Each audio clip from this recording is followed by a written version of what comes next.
নমস্কার বন্ধুরা, স্বপ্নজালে গপ্পের আমার লেখা আজকের গল্প ভূত চতুর্দশীর রাত অন্তিম পর্ব। এই গল্পের যে কোনো রকম পাইরেসির বিরুদ্ধে উপযুক্ত আইনি ব্যবস্থা নেওয়া হবে। গেছোভূত আর খোকাভূত সন্ধে হতে না হতেই দপ্তর খুলে বসে। সারা রাতে বড় জোর একটা কেস আসে কিনা সন্দেহ। এই রকমই এক রাতে গেছো দপ্তর খোলার আগে গাছতলায় পড়ে থাকা শুকনো পাতা ফু দিয়ে সরিয়ে পোস্টার টাঙিয়ে সবে এসে বসেছে, অমনি দেখে সামনের ডোবার পাড়ে বসে ওলা ওঠা শাকচুন্নি নাকি সুরে কাঁদছে। তাই দেখে গেছো খোকাকে বলল, ও খোকা, দেখ তো ওলা ওঠা কাঁদছে কেন? খোকাভূত মাটিতে পড়ে থাকা কতগুলো ইটের টুকরো নিয়ে গুলি খেলছিল। সে একটু বিরক্ত হয়েই বলল, সেদে সেদে খোঁজ নিতে যাওয়ার কি আছে? ও জানে না এখানে সমস্যার সমাধান করা হয়? দরকার হলে ও নিজেই আসবে। গেছো এক লাফে খোকার কাছে নেমে এসে বলল, আরে দেখছিস তো হাতে কোনো কেস নেই, এর মধ্যে সমস্যার সমাধান করে দিতে পারলে মার্কেটে আমাদের নাম হবে। আস্তে আস্তে আমরা হেপো দাদুকেও ছাড়িয়ে যাব, ভূত সমাজে আমাদের সম্মান বাড়বে। যা যা ডেকে আন। খোকাভূত ওলা ওঠা শাকচুন্নিকে ডেকে আনলো। শাকচুন্নি গেছোর কাছে এসে নাকি সুরে কাঁদতে থাকলো। খানিকক্ষণ এভাবে কান্না শোনার পর গেছো খেপে গিয়ে বলল, তোর চাই ঘ্যান ঘ্যান করিস না, চোখ দিয়ে তো জল পড়ে না। সুরটা বন্ধ করে কি হয়েছে সেটা বল। ওলা ওঠা নাকি সুরে বলতে শুরু করলো, মামদন নামে রায় বেরিয়েছে, হেপো খুড়ো বলেছে তাকে এ সমাজ ছেড়ে অন্য কোথাও যেতে হবে। শাকচুন্নির কথা শুনে গেছোর হাত পা তুলে লাফাতে ইচ্ছা করলো। যদি সে বেঁচে থাকতো তাহলে হয়তো আনন্দে তার হৃৎপিণ্ডটা লাফাতে লাফাতে সারা বুকে ঘুরে বেড়াতো, কিন্তু এখন হৃৎপিণ্ড নেই, তাই সেই সুখ পাওয়া হলো না। খুব কষ্টে নিজের আনন্দকে চেপে রেখে মুখটা কাঁচুমাচু করে বলল, তা কি কারণে এমন শাস্তি পেল? শাকচুন্নি এবার ধীরে ধীরে বলতে শুরু করলো, ও সমাজের নিয়ম ভেঙেছে। ভূত চতুর্দশীর রাত ছাড়াও পেতনি শাকচুন্নি এদের সাথে গপ্প করত, ঘুরে বেড়াতো। তাই কেলো পেতনিটা ওর নামে নালিশ করেছে হেপো খুড়োর কাছে। গেছো ভূত খুব গম্ভীর হয়ে বলল, তা তুই কি চাস আমায় খুলে বলতো? শাকচুন্নি গেছোর হাত দুটোকে জড়িয়ে ধরে বলল, হেপো খুড়োকে বলে দেখো না যদি অন্য কোনো শাস্তি দিয়ে এবারের মতন ওকে বাঁচানো যায়। গেছো গভীর চিন্তা করতে করতে পায়চারি করতে থাকলো। তারপর শাকচুন্নির পাশে পড়ে থাকা পাথরে এসে বসে খুব নিচু স্বরে বলল, একটা উপায় আছে।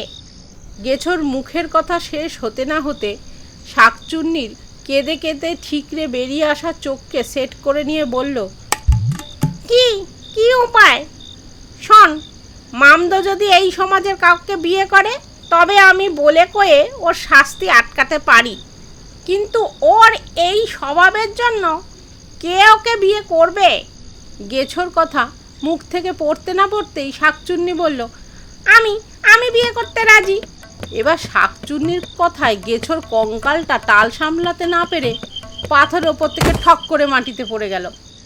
সাথে সাথে খোকা গেছোকে তুলে পাথরের ওপর আবার বসিয়ে দিয়ে নিজের কঙ্কাল দিয়ে তাকে ঠেকনো দিয়ে ধরে থাকলো। তারপর বিরক্ত হয়ে বলল, ব্যালেন্স যখন রাখতে পারো না এসব জায়গায় বসো কেন? গেছোর ভ্যাবাচাকা ভাব কাটতেই শাকচুন্নিকে বলল, তুই ভেবে চিনতে বলছিস তো? বিয়ের পরেও যদি এরকম স্বভাব থাকে তখন কি করবি? শাকচুন্নি একটু হেসে বলল, ও নিয়ে তুমি ভেবো না, বিয়ের পর রোজ এমন অশান্তি করব অন্য কোনো পেতনির দিকে তাকাতে সাহসই পাবে না, আর না শুনলে দুবেলা খ্যাংরা পেটা করব। এত অশান্তি সহ্য করে অন্য কারোর দিকে তাকানোর আর এনার্জি পাবে না। শাকচুন্নির কথা শুনে গেছোর খুব হাসি পেল। সে হাসি চেপে গম্ভীর হয়ে বলল, ঠিক আছে, মামদোকে কাল আমার কাছে নিয়ে আসিস। শাকচুন্নি চলে যেতেই খোকা কোমরে হাত দিয়ে দাঁড়িয়ে বলল, দাদু এটাকে বলতে মামদো কবে আসবে আমার কাছে সমস্যা নিয়ে, এখন তুমি শাকচুন্নির কথাতে মামদোর সমস্যার সমাধান করতে শুরু করলে। মামদো তো তোমার কাছে এলো না, এতে তোমার মনের বাসনা কি করে মিটবে? গেছো নাতিকে কাছে টেনে নিয়ে বলল, দূর বোকা, ব্যাপারটাকে সোজাভাবে না দেখে উল্টো দিক দিয়ে দেখ। ধর, মামদোর শাস্তি যদি মুকুব করতে পারি, তাহলে মামদো চিরকাল আমার পায়ের তলায় থাকবে। আর ওই রকম দজ্জাল শাকচুনির হাতে পড়লে ও সমাজের নিয়মকানুন ভাঙতে পারবে না, এতে সমাজের উপকার হবে, তখন সবাই আমাকে মান্য করবে। খোকাভূত এক গাল হেসে বলল, তোমার কি বুদ্ধি দাদু! তাই বলছি, আমার সাথে থেকে একটু কাজ শিখে নে, এতে তোরই সুবিধা হবে। কিছুক্ষণ চুপ করে থেকে গেছো খোকার কানের ফুটোতে আঙুল ঢুকিয়ে একটু মুচড়ে দিয়ে বলল, বলি, সারা রাত খেললে হবে? সমাজের খবরাখবর কে সংগ্রহ করবে? তুই না আমার অ্যাসিস্ট্যান্ট? তুই থাকতে এত বড় খবরের কিছুই আমি জানতে পারলাম না। খোকাভূত লাফ মেরে কয়েক পা সরে গিয়ে বলল, খুব খেলতে ইচ্ছে করে দাদু। খোকাভূতের মায়া ভরা চোখ দুটো দেখে গেছো তাকে জড়িয়ে ধরে বলল, খেলবি খেলবি, নিশ্চয়ই খেলবি, তার সাথে কাজও করতে হবে, বুঝলি? পরের দিন সন্ধে হতে না হতেই ওলা ওঠা মামদোকে নিয়ে হাজির হলো গেছোর দপ্তরে। মামদো গেছোর সামনে খুলি নিচু করে দাঁড়িয়ে থাকলো। তা দেখতে গেছোর কি যে ভালো লাগলো। মামদোর খুলি নিচু করে দাঁড়িয়ে থাকাটা বেশ খানিকক্ষণ ধরে গেছো উপভোগ করলো। তারপর বিজ্ঞের মতন করে বলল, তোমার সব কথা শুনলাম, তা তুমি কি এ সমাজে থাকতে চাও? মামদো মাথা নাড়িয়ে বলল, সে এখানে থাকতে চায়। তাদের কথার মাঝে ওলা ওঠা শাকচুন্নি গাছের কাণ্ডের সাথে হেলান দিয়ে নিজের নখ খুঁটতে খুঁটতে লজ্জা লজ্জা মুখ করে মামদোর দিকে তাকাতে থাকলো। কোনো কিছুই গেছোর দৃষ্টি এড়ালো না। সে একটু জোরেই বলল, যদি এ সমাজে থাকতে চাও, তাহলে ওলা ওঠাকে বিয়ে করতে হবে, তবেই তোমার শাস্তি মুকুব হবে। এ কথা শুনে মামদো ওলা ওঠার দিকে এমন করে তাকালো, তাতে মনে হলো গেছোর সাথে আলোচনার কথা ওলা ওঠা তাকে জানায়নি। গেছো পরিস্থিতি সামাল দিতে বলল, তোমাদের থাকার ব্যবস্থা আমি করে দেব, দেখো ভেবেচিন্তে কি করবে। সেদিনের মতন মামদো চলে গেল। এরপরে দুদিন কেটে গেল, মামদোর দেখা মিলল না। গেছো যখন মনে মনে অস্থির হয়ে উঠেছে, তখন ওলা ওঠা এসে খবর দিল মামদো বিয়েতে রাজি হয়েছে।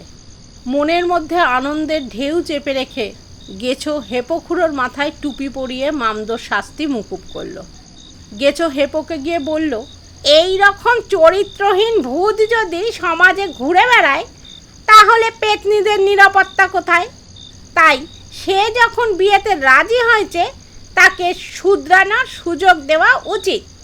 ওলা ওঠার কড়া শাসনে থাকলে পেতনিরাও সুরক্ষিত থাকবে। হেপোর সাদা মনে কাদা নেই। সেও বলল, ঠিক আছে, তুমি যা ভালো বোঝো তাই করো, আমার বয়স হয়েছে, বুদ্ধির জোরও কমেছে। পরের অমাবস্যায় খুব ধুমধাম করে মামদোর বিয়ে হয়ে গেল ওলা ওঠার সঙ্গে। মেছো ভূতের ওপর ভার পড়ল বিয়ে বাড়িতে মাছ সাপ্লাই দেওয়ার জন্য। সেই রাতে ভূত সমাজের সকলে কবজি ডুবিয়ে খেল। গেছোর দপ্তরের সামনেই ডোবার ধারে পাকুর গাছে মামদো আর ওলা ওঠা সংসার পেতেছে। গেছো মামদোর মরণের অশান্তি দেখার জন্য চোখের সামনে তাদের থাকার ব্যবস্থা করেছে। প্রায় প্রতি রাতেই পাকুর গাছের ওপর থেকে শাকচুন্নির চেঁচামেচির আওয়াজ শোনা যায়। এক রাতে গেছো ডোবার ধারে দাঁড়িয়ে আছে, এমন সময় দেখে মামদো গলা থেকে গোড়ালি পর্যন্ত একটা সাদা আলখাল্লা পরে মরার খুলিতে করে জল নিতে এসেছে। এই রকম পোশাক পরিধান করার কারণ হিসাবে যা জানা গেল, তা এই রকম শাকচুন্নির কড়া নির্দেশ, বডি দেখানো যাবে না, জিমে যাওয়াও বন্ধ করতে হবে, যা প্র্যাকটিস তা গাছের ওপরেই সেরে ফেলতে হবে, আর প্র্যাকটিসের সময় আলখাল্লা খোলা যাবে না। ওলা ওঠা বেশ কড়া শাসনে রেখেছে। এই দেখে গেছো মনে মনে খুশি হলো। গেছো তখনও ডোবার পাড়ে দাঁড়িয়ে মামদোর ফাটা কপালের কথা ভাবছে। এমন সময় খোকা এসে এক লাফে গেছোর কাঁধ ধরে ঝুড়ে পড়ে বলল, দাদু আর চেম্বার খুলবে না? গেছো এক হাতে টান মেরে নাতিকে বুকে জড়িয়ে ধরে বলল, আজ কি বার? সোমবার। বুঝলি খোকা, ব্যবসায় একটু পরিবর্তন এনেছি। ভাবছি সপ্তাহে প্রতি সোমবার সার্ভেতে বেরাবো। তাতে ভূতেদের কি অসুবিধা হচ্ছে তা আমরা জানতে পারবো। আমাদের পরিষেবার কথাও ভূতেদের মধ্যে ছড়িয়ে পড়বে। আবার অনেক বয়স্ক ভূত আছে যারা আসতে পারে না, তাদেরও উপকার হবে। তুই কি বলিস, পরিকল্পনাটা কেমন? খোকা একটু ভেবে বলল, সব ঠিকই আছে, তবে ওটা শনিবার না করে সোমবার করলে কেন? শনিবার তো আমাদের বার, ওই রাতে করলে ভালো হতো না? গেছো দুদিকে মাথা নাড়িয়ে বলল, তোর দেখছি এখনো বুদ্ধিটা পাকা হয়নি। শোন, শনিবার আমরা খুব আমোদ প্রমোদ করি, তারপর রবিবার লাগে ঝামেলা। সেই ঝামেলার রেশ সোমবারে বেশি থাকে, তাই এই রাতে তুই অনেক কেস হাতে পাবি। খোকা ভূত আনন্দে দাদুর কাঁধে উঠে বলল, দাদু, তোমার কি বুদ্ধি গো! এবার থেকে তোমাকে আর দাদু বলবো না, এবার থেকে তুমি আমার গুরু। গেছো খোকাকে নিয়ে সার্ভেতে বেরিয়ে পড়ল। যাওয়ার আগে গাছে একটা পোস্টার টাঙালো, তাতে লেখা আছে, এবার থেকে প্রতি সোমবার দপ্তর বন্ধ থাকবে।